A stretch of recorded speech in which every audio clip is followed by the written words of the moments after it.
Amigos de la carretera, me llamo Alejandro, pero en la carretera todos me conocen como el solitario.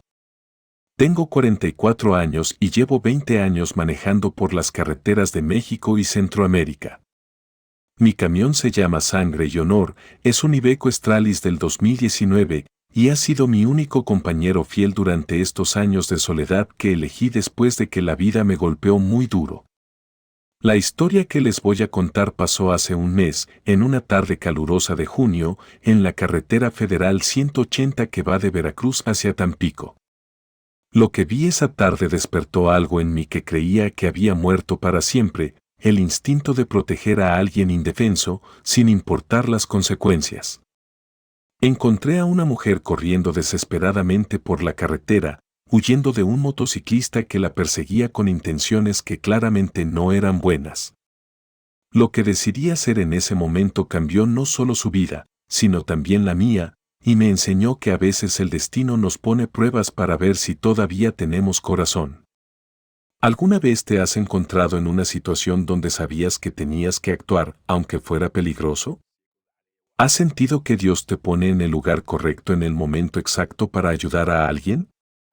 Cuéntame en los comentarios si has vivido algo así. Dale me gusta a este video si quieres escuchar historias reales de la carretera donde el valor hace la diferencia y suscríbete al canal para más relatos que tocan el alma.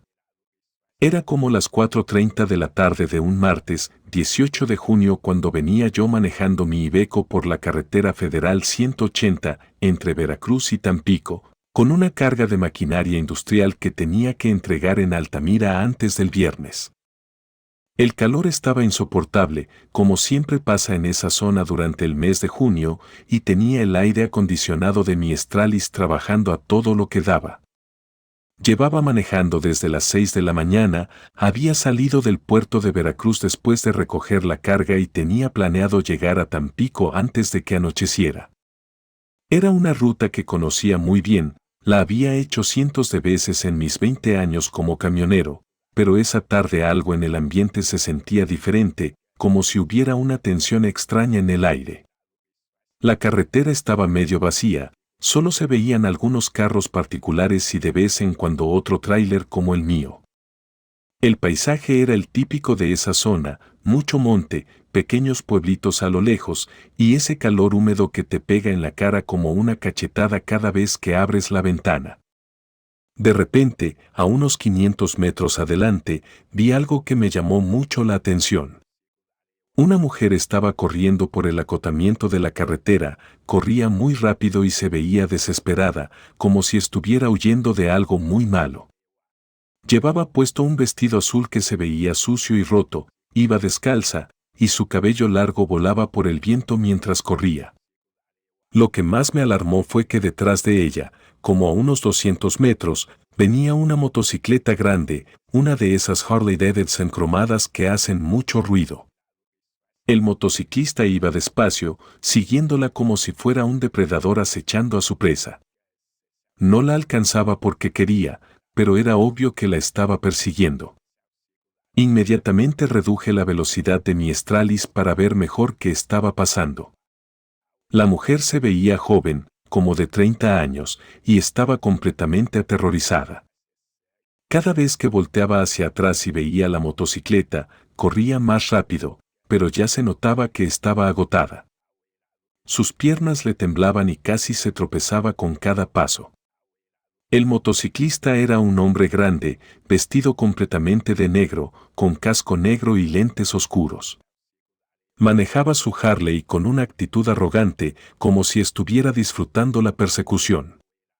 Cuando me vio acercarme con mi Iveco, aceleró un poco para alcanzar a la mujer antes de que yo pudiera hacer algo. En ese momento tomé una decisión que cambiaría todo. En lugar de seguir manejando como si no hubiera visto nada, encendí las luces de emergencia de mi Stralis y me hice a un lado de la carretera, justo entre la mujer y el motociclista. Abrí la puerta de mi cabina y le grité a la mujer que subiera inmediatamente. La mujer, cuando vio que le estaba ofreciendo ayuda, corrió hacia mi Iveco como si fuera su única salvación. Estaba tan desesperada que casi se cayó al tratar de subir a la cabina. Sus manos temblaban, tenía la cara llena de lágrimas y sudor, y se veía que llevaba horas corriendo bajo ese sol despiadado. Tan pronto como cerré la puerta de mi Stralis, el motociclista llegó hasta nosotros y se detuvo justo al lado de mi camión. Se quitó el casco y pude ver que era un hombre como de 45 años, con cara de malo, tatuajes en el cuello y una sonrisa que me dio muy mal presentimiento. Tenía esa actitud de alguien que está acostumbrado a intimidar a la gente. El tipo empezó a golpear la ventana de mi Iveco con mucha agresividad, gritándome que bajara a la mujer, que ella era su esposa y que se había escapado de la casa. Me decía que no me metiera en problemas que no eran míos, que solo fuera por mi camino y dejara que él resolviera sus asuntos familiares. Pero yo no le creí ni una palabra. La forma en que la mujer se había refugiado en mi Stralis, completamente aterrorizada, me decía que ese hombre no era su esposo amoroso buscando a su mujer perdida. Era algo mucho peor. La mujer estaba temblando como una hoja y me suplicaba con la mirada que no la entregara a ese tipo. Le dije al motociclista que se alejara de mi camión, que si realmente era el esposo de la mujer, que llamara a la policía y que ellos resolvieran el problema. Pero él se puso furioso y empezó a amenazarme, me gritó que conocía mi número de placas, que sabía quién era yo y que me iba a buscar después para ajustar cuentas.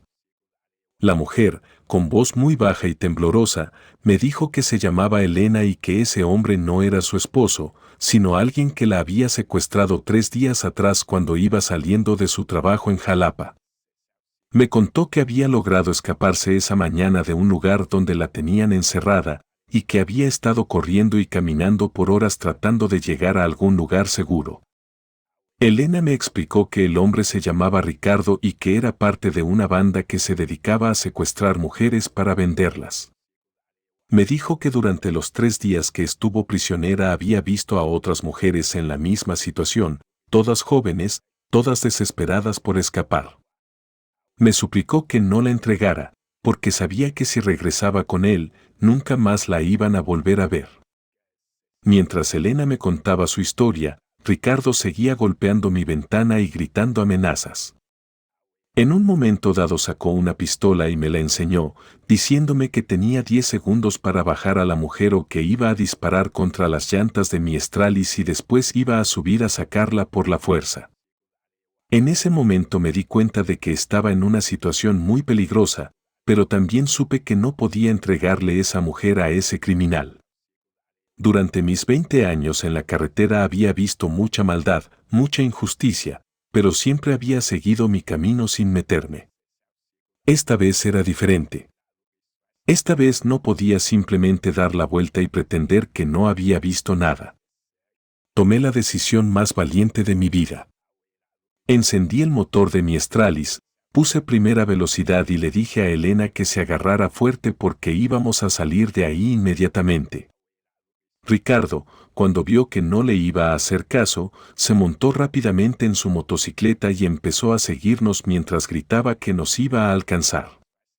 Mi Iveco es un camión pesado, cargado con maquinaria industrial, así que no podía acelerar muy rápido, pero tenía una ventaja, conocía esa carretera como la palma de mi mano. Sabía exactamente dónde había curvas cerradas, donde había subidas empinadas y donde había lugares donde una motocicleta no podría maniobrar tan fácilmente como en carretera recta. Durante los primeros kilómetros, Ricardo nos siguió muy de cerca con su Harley Davidson, haciendo maniobras peligrosas para tratar de rebasarnos y obligarnos a parar. En un momento dado se puso al lado de mi cabina y apuntó su pistola hacia nosotros, pero yo maniobré el Stralis para que no tuviera un tiro limpio. Elena estaba completamente aterrorizada, lloraba y me preguntaba si íbamos a poder escapar. Yo traté de tranquilizarla, le dije que conocía esa carretera muy bien y que íbamos a llegar a un lugar seguro. Pero la verdad era que yo también estaba muy nervioso, nunca había estado en una persecución como esa. La situación se puso más peligrosa cuando llegamos a una zona de curvas muy cerradas. Ricardo, desesperado por alcanzarnos, empezó a hacer maniobras todavía más arriesgadas. En una de las curvas perdió el control de su motocicleta y se fue al monte, pero logró levantarse y continuar la persecución, aunque ahora tenía sangre en la cara y se veía que estaba furioso.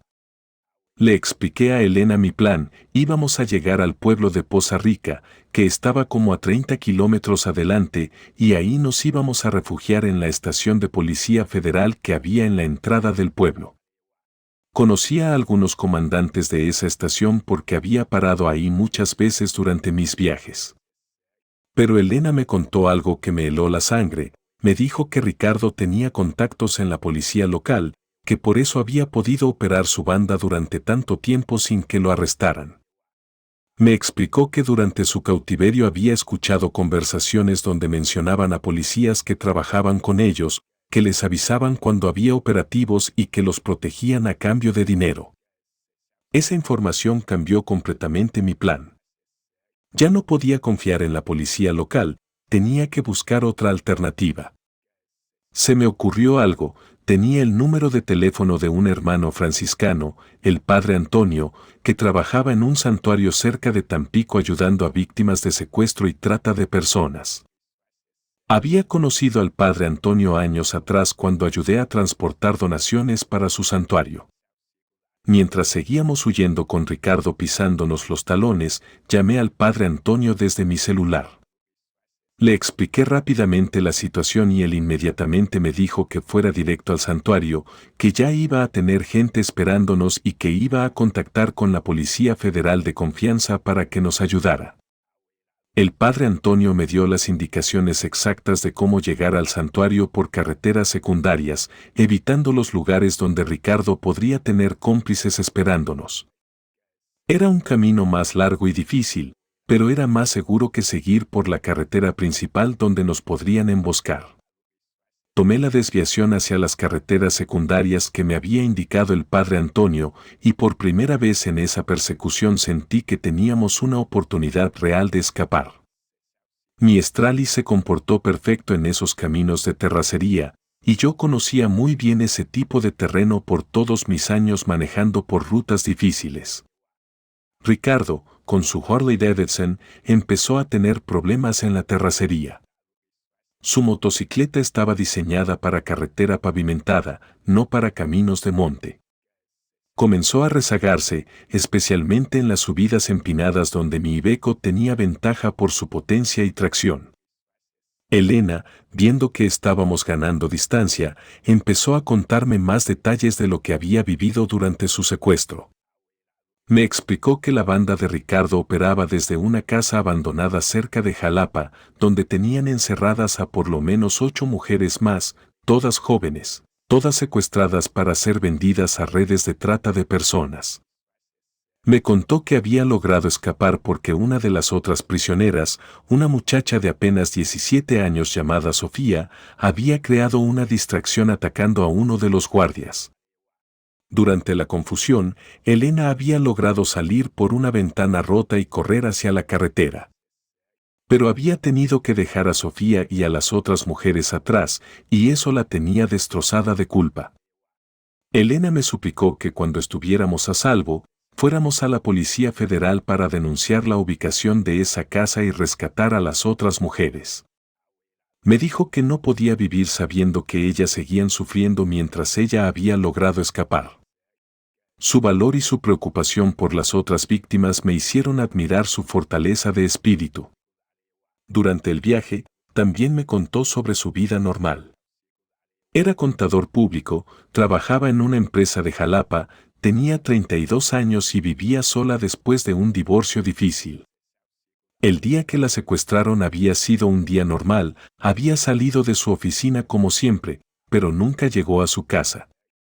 Sus hermanos habían reportado su desaparición, pero la policía local les había dicho que esperaran 72 horas. Lo que más me impresionó de Elena fue su agradecimiento. A pesar de estar viviendo la experiencia más terrible de su vida, me agradecía constantemente por haberla ayudado. Me decía que yo era un ángel que Dios había puesto en su camino, pero yo sentía que ella era quien me estaba salvando a mí de una vida vacía y sin propósito. Llegamos al santuario del Padre Antonio como a las 7:30 de la noche, cuando ya estaba oscureciendo. Era un lugar hermoso, rodeado de montañas, con una iglesia pequeña pero muy bonita y varios edificios donde el Padre Antonio daba refugio a personas que habían sido víctimas de diferentes tipos de violencia. El Padre Antonio nos estaba esperando con un grupo de voluntarios y 2 agentes de la Policía Federal que habían venido desde Tampico. Cuando Elena bajó de mi Stralis, se desplomó del alivio. Había estado corriendo y huyendo durante casi 12 horas y por fin estaba en un lugar verdaderamente seguro. Y ahí fue cuando me di cuenta de algo que cambiaría mi vida para siempre. Ya no quería seguir siendo el solitario. Durante esas horas protegiendo a Elena había redescubierto algo que creía perdido para siempre, la satisfacción de luchar por algo que realmente importa. Los agentes de la Policía Federal tomaron inmediatamente la declaración de Elena sobre la ubicación de la casa donde había estado secuestrada. Era información muy valiosa porque llevaban meses investigando la banda de Ricardo sin poder encontrar su base de operaciones. Elena les dio detalles exactos, la dirección aproximada, la descripción de la casa, el número de criminales que operaban ahí y la cantidad de víctimas que había visto. Mientras Elena hablaba con los policías, el Padre Antonio me llevó a un lado para platicar conmigo. Me contó que llevaba 15 años ayudando a víctimas de secuestro y trata de personas, y que había visto muchos casos, pero pocos rescates tan valientes como el que yo había hecho. Me dijo que Elena tenía muchas posibilidades de haber terminado muy mal si yo no hubiera intervenido. Pero lo que más me impactó fue cuando el Padre Antonio me preguntó si yo estaría interesado en trabajar con él de manera regular.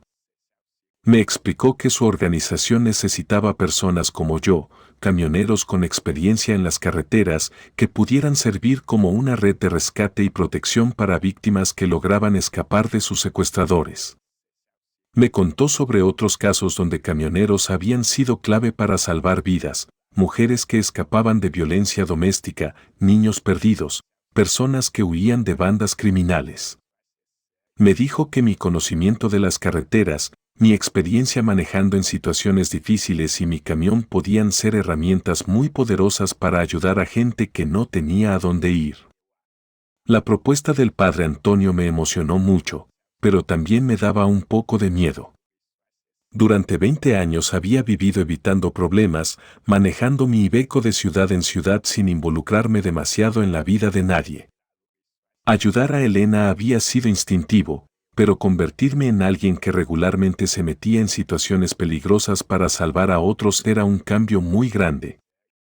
Esa noche, el Padre Antonio nos dio habitaciones en el santuario para que pudiéramos descansar. Era la primera noche en 3 días que Elena podía dormir sin miedo, y para mí era la primera noche en años que me acostaba sintiendo que había hecho algo realmente importante con mi vida. Pero como a las 2 de la mañana me despertaron ruidos extraños afuera de mi habitación. Me asomé por la ventana y vi luces de varias motocicletas rodeando el santuario. Ricardo había logrado seguir nuestro rastro y había venido con refuerzos a recuperar a Elena y probablemente a vengarse de mí por haber interferido en sus negocios. Inmediatamente desperté al Padre Antonio y a los agentes de la Policía Federal. Pero ellos me dijeron algo que no esperaba, que Ricardo había cometido un error muy grande al venir al santuario. Ese lugar estaba bajo protección especial del gobierno federal porque albergaba víctimas de crímenes graves y cualquier ataque contra él se consideraba un delito federal muy serio. Los agentes llamaron refuerzos desde Tampico y desde Poza Rica. En menos de 30 minutos, el santuario estaba rodeado de patrullas de la Policía Federal, del Ejército y hasta de la Marina. Ricardo y sus cómplices se habían metido en una trampa sin darse cuenta. Desde mi ventana pude ver cómo se desarrolló la operación. Ricardo y 5 hombres más trataron de huir cuando vieron llegar las autoridades, pero ya era demasiado tarde. Los arrestaron a todos sin disparar un solo tiro, porque se vieron completamente superados por el número de elementos que habían llegado. La captura de Ricardo fue muy importante porque no solo resolvió el caso de Elena, sino que abrió la puerta para desmantelar toda su organización criminal. Con la información que había dado Elena y con lo que encontraron en las motos y en los teléfonos de los arrestados, las autoridades pudieron localizar la casa donde tenían secuestradas a las otras mujeres. Al día siguiente, temprano por la mañana, se organizó un operativo para rescatar a las mujeres que seguían secuestradas en la casa de Jalapa. Elena insistió en acompañar a las autoridades para ayudar a identificar la ubicación exacta y para darles valor a las otras víctimas cuando las encontraran. Los agentes aceptaron porque su testimonio era crucial para el éxito de la operación. Yo también pedí permiso para acompañarlos, no como parte del operativo oficial, sino para apoyar a Elena y para ver con mis propios ojos el lugar del que había logrado escapar. El comandante de la Policía Federal me dijo que podía ir, pero que tenía que mantenerme alejado de la zona de peligro hasta que fuera seguro. Llegamos a Jalapa como a las 10 de la mañana. La casa que había descrito Elena estaba efectivamente donde ella había dicho, era una construcción vieja, abandonada por fuera pero acondicionada por dentro para mantener prisioneras a las víctimas. Estaba en una zona semidesértica, alejada de vecinos que pudieran escuchar gritos o pedir ayuda. El operativo fue muy bien planeado y ejecutado. Los elementos de élite rodearon la casa desde todos los ángulos, y cuando entraron encontraron exactamente lo que Elena había descrito, 7 mujeres más, de edades entre 16 y 28 años, todas secuestradas en diferentes fechas y lugares. Las víctimas estaban en muy mal estado físico y emocional, pero todas vivas. Lo que más me impactó fue el momento en que Elena entró a la casa para ayudar a tranquilizar a las otras mujeres. Cuando Sofía, la muchacha de 17 años que había ayudado a Elena a escapar, la vio llegar con la policía, se echó a llorar de felicidad. Elena la abrazó y le dijo que había cumplido su promesa de regresar por ella y por todas las demás. Entre las víctimas rescatadas había una estudiante universitaria de Puebla, una madre soltera de Oaxaca, una maestra rural de Hidalgo y varias jóvenes que habían sido engañadas con ofertas de trabajo falsas. Cada una tenía una historia de dolor, pero también de resistencia y esperanza de que alguien las fuera a rescatar. Después del rescate, llevaron a todas las víctimas al santuario del Padre Antonio para que recibieran atención médica y psicológica antes de ser reunidas con sus familias. El Padre Antonio tenía un equipo completo de doctores, psicólogos y trabajadores sociales especializados en ayudar a víctimas de secuestro y trata de personas. Durante los días siguientes, mientras las autoridades procesaban a Ricardo y a toda su banda, yo me quedé en el santuario ayudando con lo que podía. Elena me pidió que no me fuera todavía, me dijo que mi presencia la tranquilizaba y le daba fuerzas para superar todo lo que había vivido. En esos días de convivencia conocí mejor a Elena y me di cuenta de que era una mujer extraordinaria. A pesar de haber pasado por una experiencia tan terrible, se preocupaba más por las otras víctimas que por ella misma.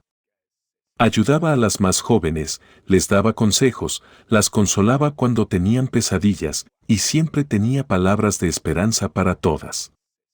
Pero lo que más me sorprendió fue cuando Elena me confesó algo muy personal. Me dijo que durante su cautiverio, cuando creía que nunca iba a escapar, había rezado pidiendo que Dios mandara a alguien que la salvara. Y cuando me vio detener mi Stralis en la carretera para ayudarla, supo inmediatamente que su oración había sido escuchada. Oiga, compadre, ¿tú crees que hay oraciones que Dios contesta poniendo a las personas correctas en el lugar correcto? Cuéntame en los comentarios si has vivido algo así, porque yo ahora estoy seguro de que sí pasa. Una semana después del rescate, Elena ya estaba lista para regresar a su vida normal en Jalapa. Su familia había venido al santuario para llevarla a casa y era muy emotivo ver el reencuentro entre ella y sus hermanos. Habían estado desesperados desde su desaparición, organizando búsquedas, repartiendo volantes, suplicando en redes sociales que alguien tuviera información sobre ella. Pero antes de irse, Elena me hizo una propuesta que me sorprendió mucho.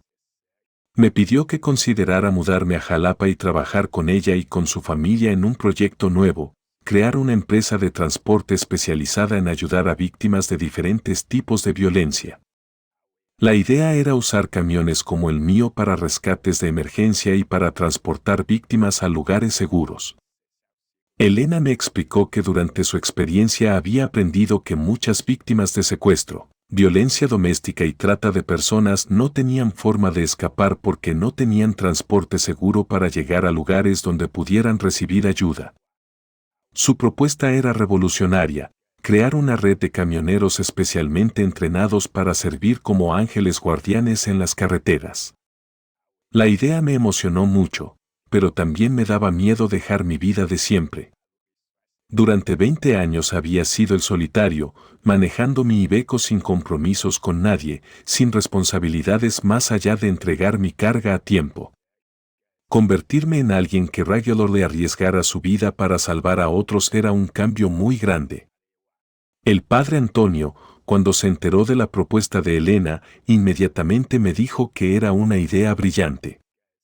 Me explicó que él llevaba años soñando con crear una red como esa, pero que nunca había encontrado camioneros dispuestos a comprometerse de tiempo completo.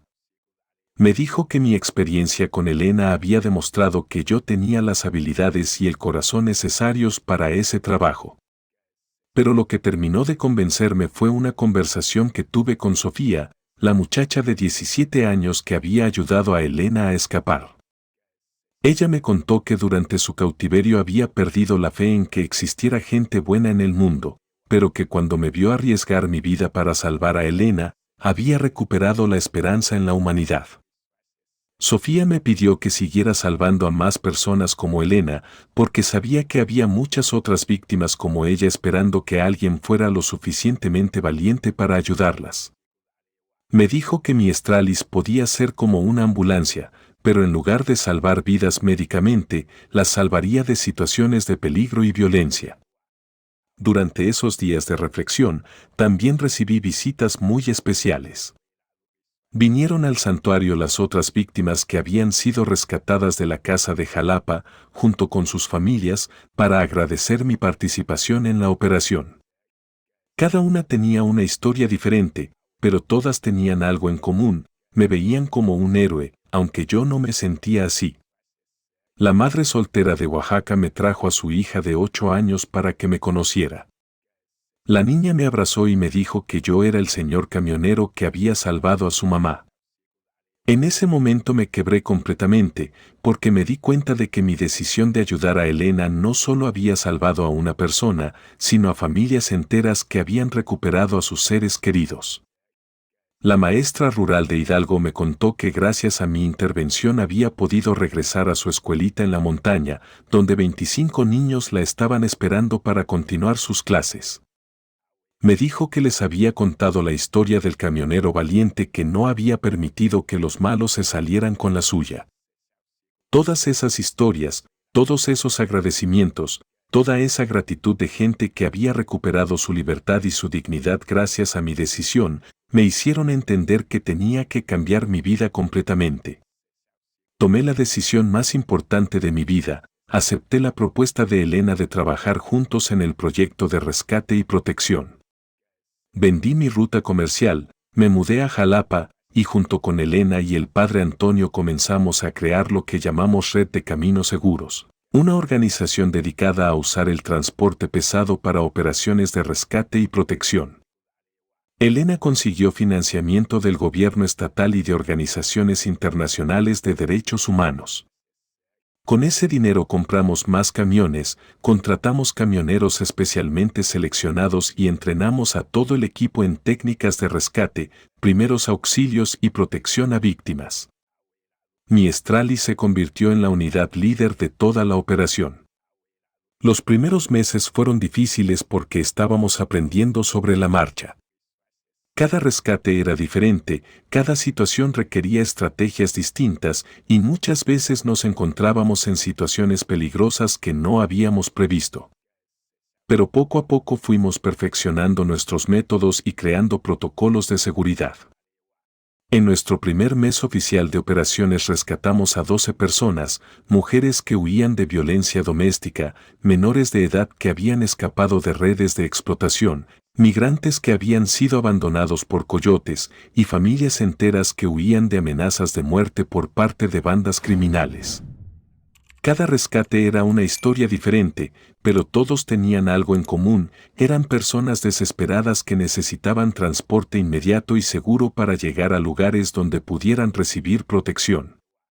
Nuestros camiones se convirtieron en refugios móviles, equipados con primeros auxilios, comunicaciones de emergencia y sistemas de protección. Elena se convirtió en la coordinadora general de la operación, usando su experiencia como víctima para entender mejor las necesidades de las personas que rescatábamos. Su historia personal le daba una credibilidad especial cuando hablaba con otras víctimas, porque ellas sabían que ella había pasado por lo mismo y había sobrevivido. El padre Antonio se encargó de la parte espiritual y psicológica del proyecto. Creó un programa completo de rehabilitación para las víctimas que rescatábamos, con terapias especializadas, apoyo religioso para quienes lo necesitaran, y programas de reintegración social que ayudaban a las personas a reconstruir sus vidas después del trauma. Lo que más me llenaba de orgullo era ver cómo nuestro trabajo empezó a tener un impacto real en la región. Otras organizaciones de derechos humanos comenzaron a coordinarse con nosotros, la Policía Federal nos llamaba cuando tenían casos que requerían nuestro tipo de transporte especializado, y los medios de comunicación empezaron a hablar de nuestro proyecto como un modelo a seguir. Pero el momento más emotivo llegó 6 meses después de nuestro primer rescate, cuando organizamos una reunión con todas las víctimas que habíamos ayudado durante ese tiempo. Ver a 47 personas que habían recuperado su libertad gracias a nuestro trabajo me hizo entender que había encontrado mi verdadero propósito en la vida. En esa reunión, Elena dio un discurso que me tocó el corazón. Contó cómo su vida había cambiado desde el día que un camionero solitario decidió parar para ayudarla en la carretera. Explicó que esa decisión no solo la había salvado a ella, sino que había creado una cadena de salvamentos que ya había beneficiado a docenas de personas. Sofía, la muchacha que había ayudado a Elena a escapar, también habló en la reunión. Ya tenía 18 años y había terminado sus estudios de preparatoria con excelentes calificaciones. Nos contó que quería estudiar trabajo social para poder ayudar a otras víctimas como nosotros la habíamos ayudado a ella. Su transformación era increíble, de una adolescente traumatizada se había convertido en una joven llena de esperanza y determinación. Durante esos meses también desarrollé una relación muy especial con Elena. Lo que había comenzado como un rescate de emergencia se había convertido en una sociedad profesional, después en una amistad muy profunda, y finalmente en algo parecido al amor. Pero era un amor basado en el respeto mutuo, en valores compartidos y en el compromiso común de ayudar a otros. Una noche, después de un rescate particularmente difícil donde habíamos salvado a una familia completa de sicarios que los perseguían, Elena y yo estábamos sentados en la cabina de mi Stralis, descansando antes de regresar a la base. Ella me dijo algo que nunca voy a olvidar, me agradeció por haber devuelto su fe en la bondad humana. Me explicó que durante su secuestro había perdido la esperanza de que existiera gente buena en el mundo, que había empezado a creer que todos los hombres eran capaces de hacer daño a los indefensos. Pero mi decisión de ayudarla, arriesgando mi propia vida sin conocerla, le había demostrado que todavía había personas dispuestas a sacrificarse por extraños. Y ahí, en esa conversación nocturna después de salvar una vida más, me di cuenta de que Elena también me había salvado a mí. Durante 20 años había sido el solitario, una persona sin propósito real, manejando de ciudad en ciudad sin dejar huella positiva en el mundo. Ella me había ayudado a descubrir que podía ser mucho más que eso. El trabajo en la red de caminos seguros no siempre era fácil. Hubo varias ocasiones donde nos enfrentamos a situaciones muy peligrosas, especialmente cuando rescatábamos víctimas de bandas criminales organizadas que tenían mucho poder y recursos. En más de una ocasión tuvimos que cambiar nuestros planes porque recibíamos amenazas directas contra nuestro equipo. El caso más difícil que enfrentamos fue el rescate de 3 hermanas menores de edad que habían sido secuestradas por una red de trata que operaba entre México y Estados Unidos. Las niñas, de 12, 14 y 16 años, habían sido llevadas a una casa de seguridad en la frontera, donde las preparaban para ser vendidas del otro lado. La operación de rescate requirió coordinación con autoridades federales de ambos países y tuvimos que usar rutas clandestinas que conocía por mis años de experiencia en el transporte internacional. El rescate fue exitoso, pero los criminales juraron venganza contra nosotros, especialmente contra mí, porque había sido quien había manejado el camión durante la operación. Durante varias semanas después de ese rescate tuvimos que vivir con protección policial, porque las amenazas eran muy serias. Elena estaba especialmente preocupada, no tanto por ella sino por mí, porque sabía que los criminales me veían como el líder del grupo. Hubo momentos donde pensé en renunciar al proyecto para proteger al resto del equipo. Pero fue precisamente en esos momentos difíciles cuando más apoyo recibimos de la comunidad. Las familias de las víctimas que habíamos rescatado se organizaron para brindarnos protección adicional. La iglesia del Padre Antonio se convirtió en un refugio donde podíamos sentirnos seguros, y otros camioneros se ofrecieron voluntariamente para ayudarnos en las operaciones más peligrosas. Lo que más me impresionó fue el valor de Elena durante esa época difícil. A pesar de haber sido víctima de secuestro ella misma, nunca mostró miedo cuando se trataba de ayudar a otras víctimas. En varias ocasiones fue ella quien insistió en que siguiéramos adelante con rescates peligrosos, argumentando que no podíamos abandonar a las víctimas solo por proteger nuestra propia seguridad. Elena tenía una filosofía muy clara sobre nuestro trabajo. Cada vez que rescatábamos a alguien, no solo salvábamos a esa persona, sino también a su familia, a sus hijos futuros, y a todas las personas que esa víctima podría ayudar durante el resto de su vida. Decía que cada rescate era una inversión en un mundo mejor. Durante los momentos más peligrosos, Elena y yo nos hicimos aún más cercanos. Compartir riesgos, enfrentar amenazas juntos y ver el impacto positivo de nuestro trabajo nos unió de una manera muy profunda. Ya no éramos solo socios en el trabajo, éramos una familia que había elegido dedicar su vida a servir a otros. Una noche, después de completar con éxito el rescate de una joven que había sido forzada a la prostitución, Elena me hizo una pregunta muy directa. Me preguntó si yo estaba arrepentido de haber dejado mi vida tranquila como camionero comercial para meterme en esta vida llena de peligros y responsabilidades. Le dije la verdad, que era la mejor decisión que había tomado en toda mi vida. Que durante 20 años había estado simplemente existiendo, pero que ahora por primera vez estaba realmente viviendo. Que cada mañana me levantaba sabiendo que mi vida tenía un propósito, que mi experiencia y mis habilidades servían para algo más grande que yo mismo. Elena me respondió que ella sentía exactamente lo mismo. Que su experiencia como víctima, aunque había sido terrible, le había dado la oportunidad de transformar su dolor en una fuerza que ayudaba a otros. Que cada vez que veía la cara de alivio de una víctima rescatada, sabía que todo lo que había sufrido había valido la pena. Un año después de formar la red de Caminos Seguros, recibimos una llamada que cambiaría todo nuevamente. Era de la Comisión Nacional de Derechos Humanos. Querían ofrecernos un contrato oficial para expandir nuestro proyecto a nivel nacional. El gobierno federal había decidido adoptar nuestro modelo como política pública para el rescate y protección de víctimas de violencia. La propuesta era increíble, nos daban financiamiento para comprar 50 camiones más, para entrenar a 200 camioneros especializados y para establecer bases de operaciones en los 32 estados del país. Íbamos a convertirnos en la primera red nacional de transporte especializado en rescate de víctimas de violencia. Elena estaba emocionadísima con la propuesta, pero yo tenía sentimientos encontrados.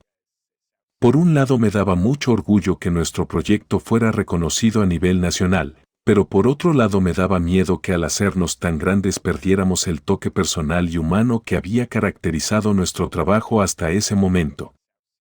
Después de muchas discusiones con Elena y el padre Antonio, decidimos aceptar la propuesta, pero con condiciones muy específicas.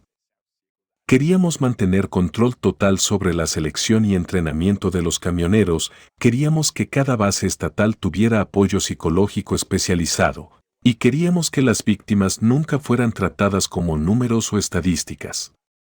La ceremonia de lanzamiento del programa nacional fue en el Palacio Nacional, con la presencia del presidente de la República y de representantes de organizaciones internacionales de derechos humanos.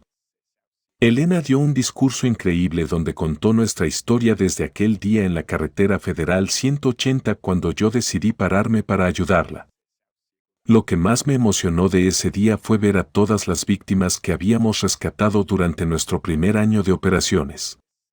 Vinieron desde diferentes estados para estar presentes en la ceremonia y cada una llevaba una foto de cómo estaba su vida ahora, trabajando, estudiando, con sus familias reunificadas, reconstruyendo sus sueños.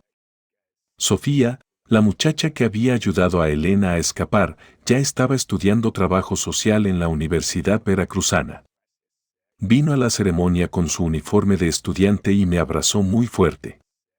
Me dijo que gracias a nuestro ejemplo había decidido dedicar su vida a ayudar a otros, y que cuando terminara su carrera quería trabajar con nosotros en la red de Caminos Seguros. Pero el momento más emotivo fue cuando el presidente me entregó un reconocimiento nacional por mi contribución a la protección de víctimas de violencia. Cuando me preguntó qué me había motivado a arriesgar mi vida por extraños, le conté la historia de Elena, como una mujer desesperada corriendo en la carretera había despertado en mí algo que no sabía que tenía. Le expliqué que durante 20 años había sido el solitario, una persona que vivía solo para sí misma, pero que Elena me había enseñado que la verdadera felicidad está en servir a otros. Que mi Stralis ya no era solo un camión de carga, sino una ambulancia de esperanza para personas que no tenían a dónde ir. El presidente me preguntó cuál era mi sueño para el futuro de la red de Caminos Seguros.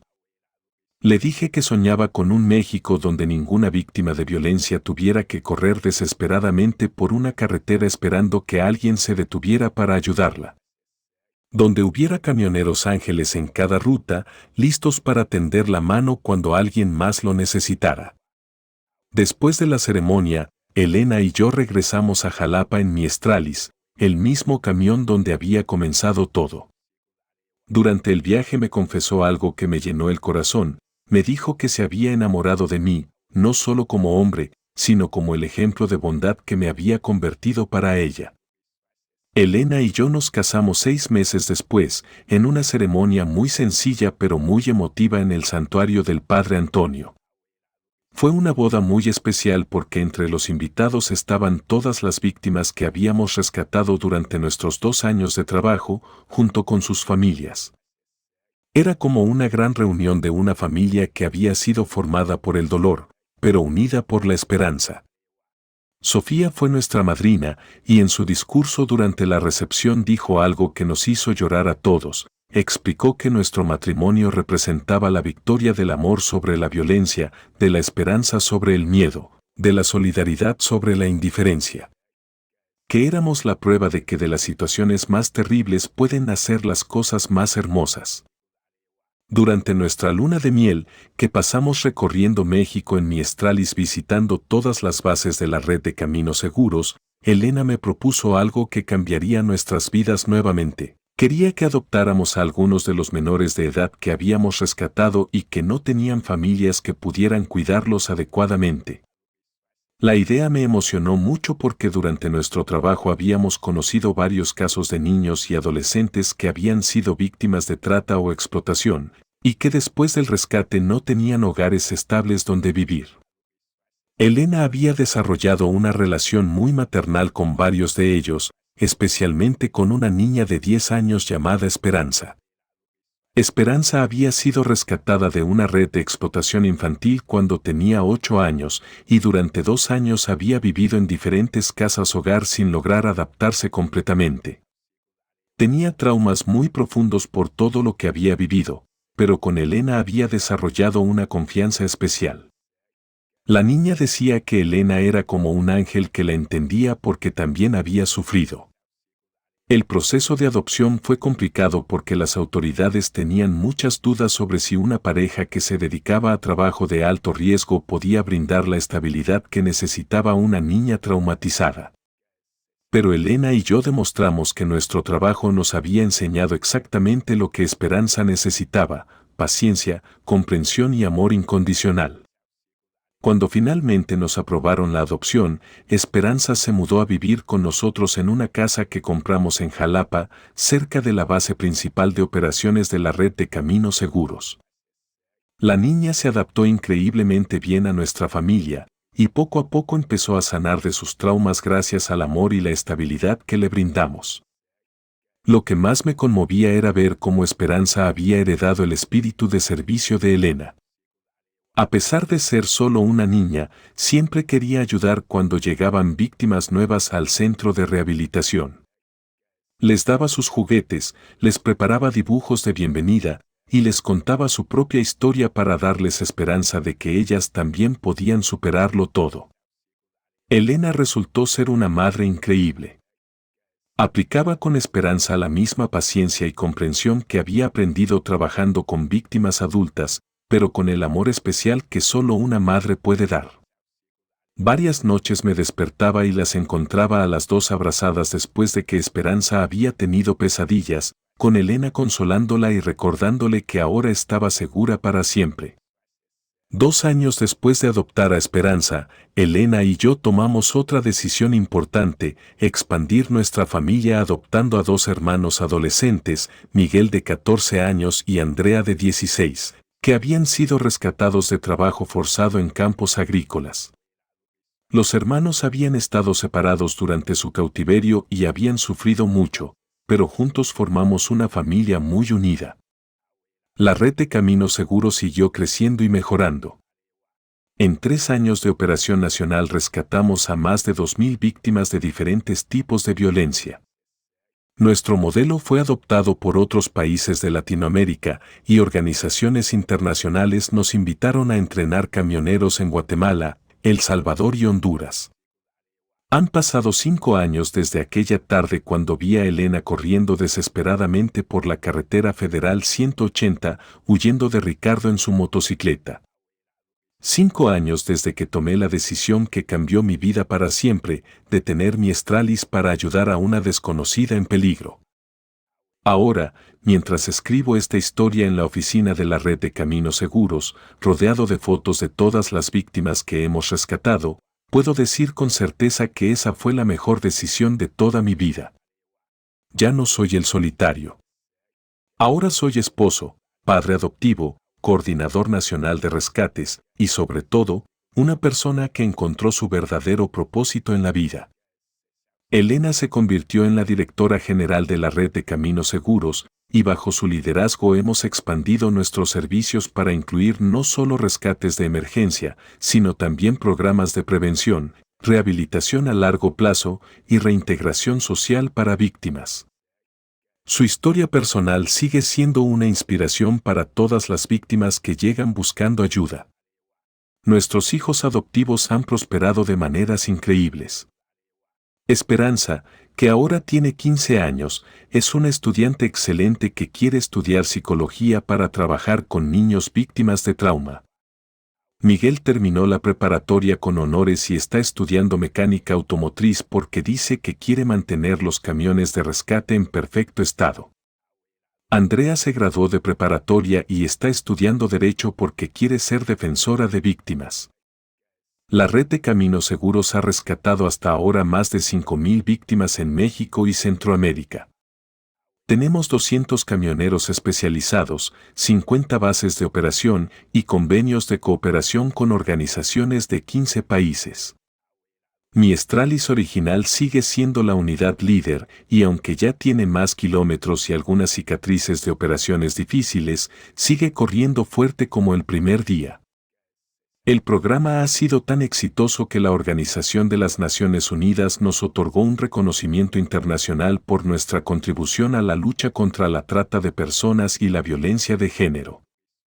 Elena y yo viajamos a Nueva York para recibir el premio y en nuestro discurso contamos toda nuestra historia, desde aquel encuentro en la carretera hasta convertirnos en una familia dedicada a salvar vidas. Pero lo que más orgullo me da no son los reconocimientos o las estadísticas, sino las cartas que recibimos regularmente de víctimas que rescatamos años atrás. Cartas de mujeres que ahora tienen trabajos estables, de niños que están estudiando en la universidad, de familias que se reunificaron gracias a nuestros rescates. Cada carta es un recordatorio de que vale la pena arriesgar todo por ayudar a otros. Sofía, la muchacha que ayudó a Elena a escapar hace 5 años, se graduó de trabajadora social y ahora es parte oficial de nuestro equipo. Dirige el programa de rehabilitación psicológica para víctimas adolescentes y su historia personal le da una credibilidad especial cuando trabaja con jóvenes que han vivido traumas similares. Ricardo, el motociclista que perseguía a Elena, fue condenado a 45 años de prisión por múltiples delitos de secuestro, trata de personas y asociación delictuosa. Su banda fue completamente desmantelada, y muchas de sus víctimas fueron rescatadas y rehabilitadas a través de nuestros programas.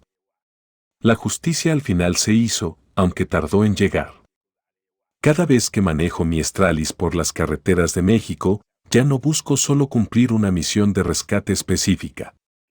Busco oportunidades de ayudar, de ser la diferencia en la vida de alguien que está pasando por su peor momento. Porque aprendí que nunca sabes cuándo una decisión de unos segundos puede cambiar no solo la vida de otra persona, sino también la tuya. Si esta historia llegó a tu corazón, amigo del camino, compártela con otros conductores. Recuerda que todos podemos ser héroes en el momento correcto, que todos podemos ser el ángel que alguien necesita cuando más lo necesita. No hace falta tener superpoderes, solo hace falta tener corazón y el valor de actuar cuando la vida pone a alguien indefenso en nuestro camino. Porque quien se detiene a proteger al indefenso en la carretera de la vida, nunca camina solo en el corazón de Dios.